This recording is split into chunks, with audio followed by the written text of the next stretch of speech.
Alléluia. Amen. Que Dieu soit béni. Je voudrais vous lire un petit passage dans la Bible. Paul, l'apôtre, vous avez certainement déjà entendu parler de l'apôtre Paul. Il est à Athènes, c'est-à-dire en Grèce. Et puis voilà que de passage à Athènes, il est dans un aéropage. L'aéropage, c'est comme une grande arène où les gens se réunissaient pour discuter. La Bible dit que les gens d'Athènes, les Athéniens, ils aimaient passer leur temps à discuter, à parler, à philosopher. C'était des philosophes, c'était des poètes qui parlaient de la vie, qui parlaient des grandes réflexions de la vie de l'homme. Et puis, il est dit ceci, Paul, debout au milieu de l'aéropage, dit, « Hommes athéniens, je vous trouve à tous égards extrêmement religieux, car en parcourant votre ville et en considérant les objets de votre dévotion, c'est-à-dire les objets à laquelle vous attirez de l'attention, j'ai même découvert un autel avec cette inscription, une stèle, où c'était marqué « à un Dieu inconnu ». Eh bien, ce que vous révérez sans le connaître, c'est ce que je vous annonce. Le Dieu qui a fait le monde et tout ce qui s'y trouve, étant le Seigneur du ciel et de la terre, n'habite point dans des temples faits de mains d'hommes. Il n'est point servi par des mains humaines, comme s'il avait besoin de quoi que ce soit. Lui qui donne à tous la vie, la respiration et toutes choses. Il a fait que tous les hommes, sortis d'un seul sang, habitent sur toute la surface de la terre, ayant déterminé la durée des temps et les bornes de leur demeure. Il a voulu qu'ils cherchent le Seigneur, qu'ils s'efforcent de le trouver, en tâtonnant, bien qu'il ne soit pas loin de chacun de nous. Car en lui, nous avons la vie, le mouvement et l'être. Alléluia, que Dieu soit béni. Alors pour reprendre un peu cette petite histoire, Paul, il est de passage en Grèce. Il est de passage à Athènes, une ville que vous connaissez, Athènes, capitale de la Grèce.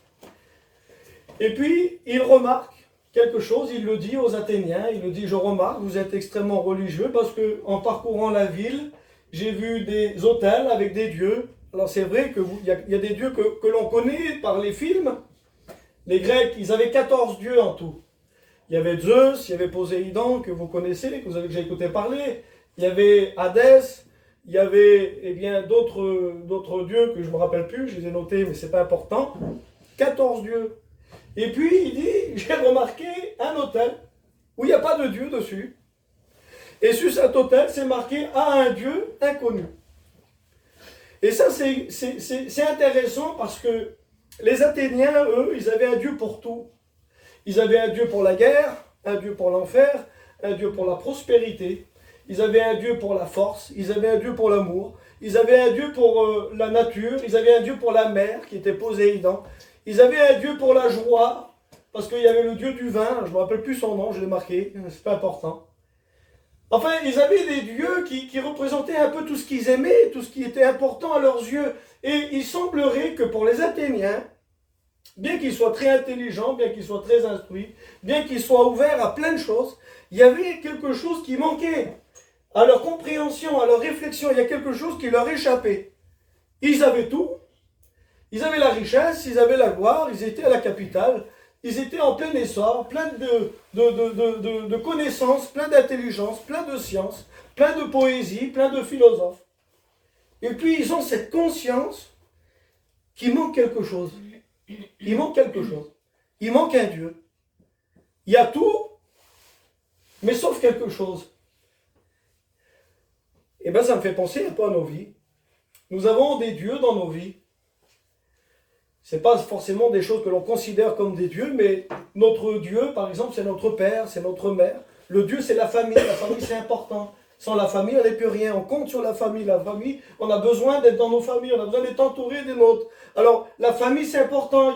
C'est une priorité, c'est quelque chose d'important. Et puis, il y a la maison aussi. Dans la vie, on veut une maison, on veut une voiture, on veut un camion, on veut un beau terrain.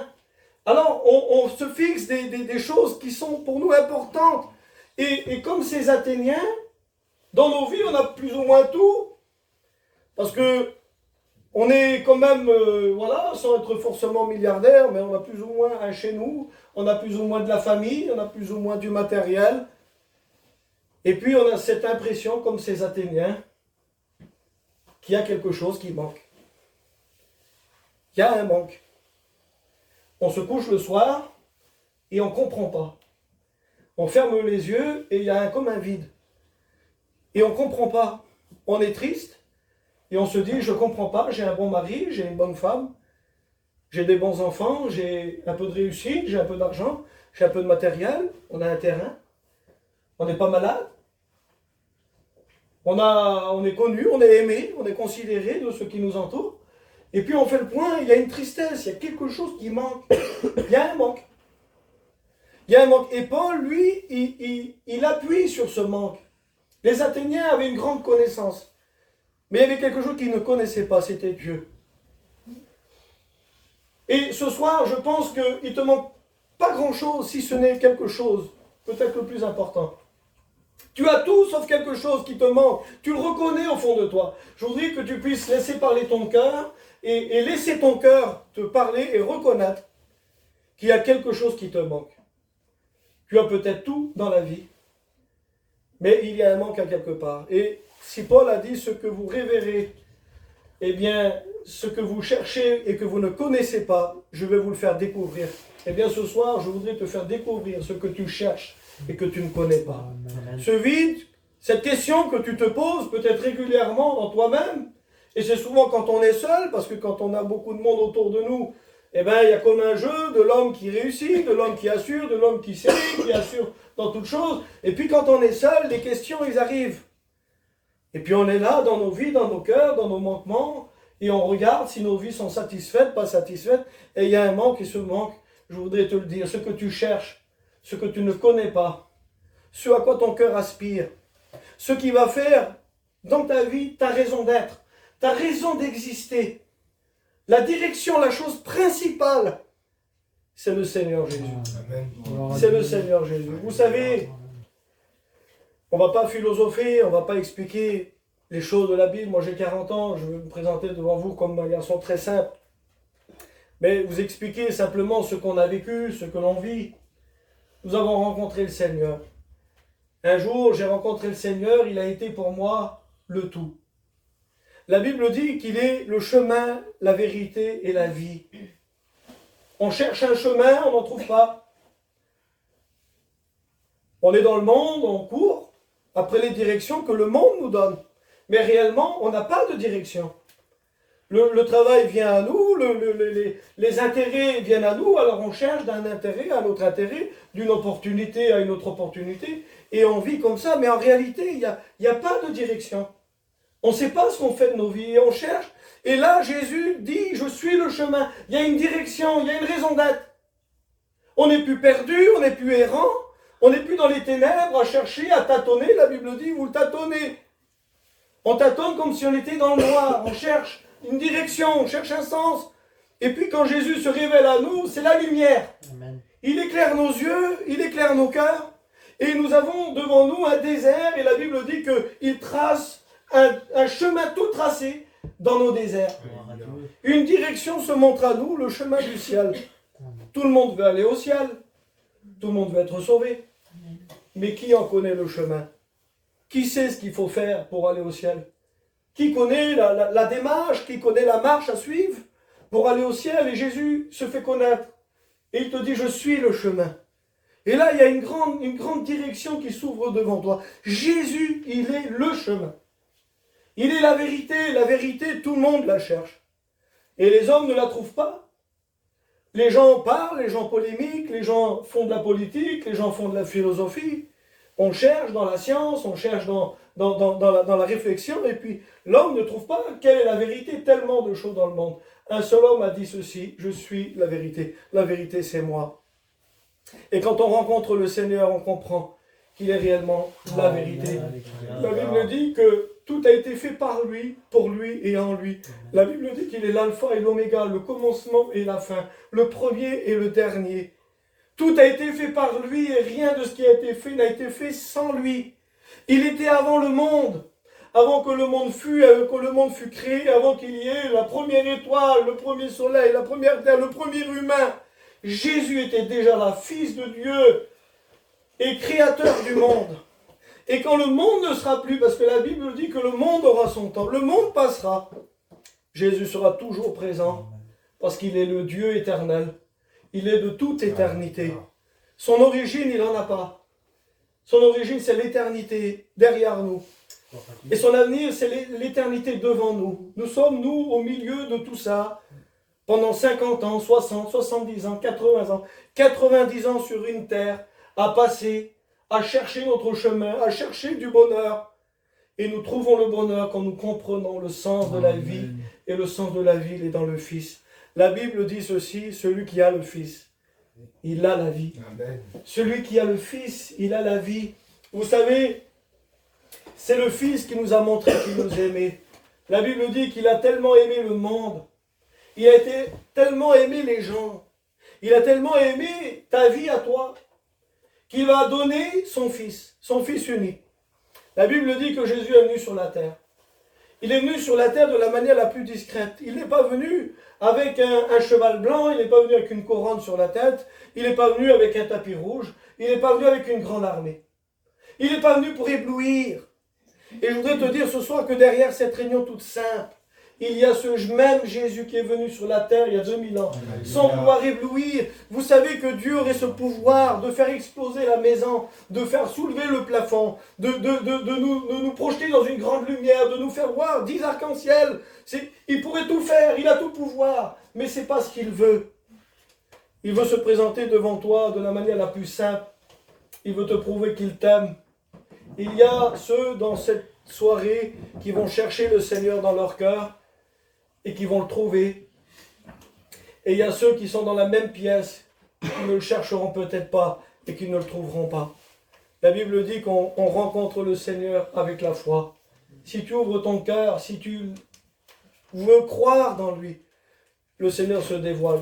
Tant que tu ne veux pas croire, tant que tu ne veux pas ouvrir, tant que tu ne fais pas l'effort d'ouvrir un petit peu ton cœur, parce qu'on peut se fermer, on peut boucher ses oreilles, on peut boucher sa réflexion, on peut fermer son cœur, on peut s'endurcir, et là, rien ne se fera. Mais le jour où tu te décides, Seigneur, montre-moi, fais-moi ressentir, fais-moi découvrir quelque chose, que tu laisses parler ton cœur, que tu lui demandes au plus profond de toi-même, Seigneur, je veux vivre quelque chose.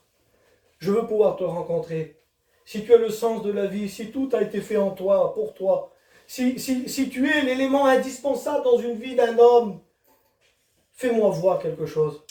Fais-moi ressentir que tu es là. Montre-moi que tu m'aimes. Viens toucher mon cœur. Je vous le dis à toute assurance, Dieu ne peut pas se renier à lui-même. Il a dit, celui qui cherche, il trouve. Il a dit, demandez, vous recevrez. Il a dit, à celui qui frappe, j'ouvrirai la porte. Donc le Seigneur, aujourd'hui, ce soir, il se tient tout près de toi. Il se tient tout près de toi pour frapper à la porte de ton cœur. Il est le tout dans une vie. Il est le tout. Il a prouvé son amour en se donnant lui-même sur la croix. Il n'était pas obligé. Il est monté sur la croix, cette croix que l'on voit un peu de partout. On les a autour des cous, on les a sur des bracelets, sur des montres, on a ce petit objet en décoration. Mais on n'en comprend pas toujours le sens. Jésus est monté sur la croix pour voir ses mains être percées, ses pieds percés, son corps flagellé. La Bible dit qu'il n'avait plus l'apparence d'un homme. C'était pas glorieux, c'était pas extraordinaire. La Bible dit qu'ils ont rendu son visage semblable à un caillou. Ils ont tellement frappé dessus que le visage a gonflé. La Bible dit qu'il n'avait plus l'apparence d'un homme. La Bible dit qu'il a été rendu semblable à un ver. Un ver, pourquoi? Parce que sur la croix, il était dénudé de tout. Et c'était l'opprobre, c'était l'humiliation la plus totale. Et il l'a fait pour toi, il l'a fait pour ta vie. Alléluia. Vous savez pourquoi il fallait qu'il meure à ta place? C'est moi qui devais mourir. C'est moi qui étais fautif. C'était moi qui étais pécheur. Moi, dans ma vie, pourtant, j'ai pas fait grand-chose. Mais dans mes quelques années que j'ai eues de vie, eh bien, mon cœur a été sali, mon cœur a été souillé. J'ai pas toujours été bon, j'ai pas toujours été parfait. Il y a eu du mensonge, il y a eu de l'orgueil, il y a eu de la jalousie, il y a eu de la convoitise, il y a eu le péché. C'était pas forcément grandiose, c'était pas forcément dans la violence, dans l'agressivité, c'est pas dans les choses graves, j'ai pas mérité la prison si vous voulez, mais dans mon cœur, j'étais pécheur. Et pour être sauvé, il fallait qu'il meure à ma place. Sinon pour moi, c'était la mort pour l'éternité. Jésus est venu sur la terre, Il a donné sa vie. Et le sang de Jésus aujourd'hui nous purifie de tout péché. Je voudrais te dire ce soir qu'il t'ouvre grand et large la porte du ciel. Amen. Il veut te donner de l'espérance pour toi, pour ta famille, pour tes enfants. Il veut te donner de l'avenir. Il veut te donner un objectif dans la vie. On tourne en rond des fois et on ne sait pas où on va. On fait les choses pour les faire, on travaille pour travailler, on gagne de l'argent pour en gagner, on a un terrain, une fois qu'on en a un, peut-être un deuxième, et quand on en a deux, on ne veut pas un troisième. Mais quand on a tout, qu'est-ce qui manque au fond de soi-même? Si ce n'est la présence du Créateur de notre âme. Moi, je voudrais vous dire ce soir qu'il n'y a aucune raison qu'on vive en dehors de Dieu. Il n'y a rien ce soir de ce que vous voyez autour, un tableau, une lumière, une armoire. Il n'y a rien qui existe sans qu'il y ait derrière un homme qui a travaillé dessus. Un tableau, il y a un homme. Un meuble, il y a un homme. Il y a quelqu'un qui a fait la chose. Il y a un homme qui a fabriqué la chose. Il y a un homme qui a mis son travail dans la chose pour créer la chose. Derrière toi, il y a Dieu. Amen. On ne peut pas vivre en dehors de l'existence de Dieu. Il nous faut nous rapprocher de lui. Et je voudrais vous dire ce soir que Dieu ne se trouve jamais loin de celui qui l'invoque avec sincérité. Amen. Et si j'ouvre ton cœur ce soir, je mets mes mains à couper. Que Dieu n'a jamais trompé personne, n'a jamais menti dans sa parole. Il l'a dit, il le fera. Je ne rejetterai pas celui qui vient à moi. Alléluia. Que Dieu te bénisse à travers ces quelques paroles. Je n'irai pas plus loin. Je voudrais prier le Seigneur. Alléluia. Seigneur, merci pour ta grâce. Merci pour ta parole. Ta parole est la vérité. Ta parole est simple à comprendre pour qui l'écoute, Seigneur. Pour un enfant, Seigneur, tu nous l'as dit.